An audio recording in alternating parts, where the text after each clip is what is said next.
এটা কি 1800? এটা কতটুকু ওজন? 900 গ্রাম 1 কেজি। আর এটা 600-700। 600-700। এটা কি মাছ? চিতল 1000 টাকা কেজি। 1000 টাকা কেজি চিতল মাছ। 5 কেজি। 5 কেজি ওজন আছে এটাই। জি। ইলিশ মাছের ধরা শুরু হয়েছে গত পরশু দিন থেকে, জানেন? জানি। হ্যাঁ, দাম তো কম ইনশাল্লাহ সামনে মনে হয় না? কমবে, সরকার কমাইলে কমবে। কমবে।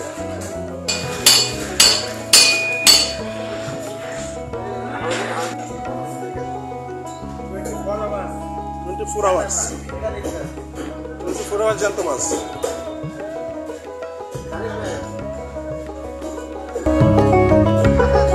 হ্যাঁ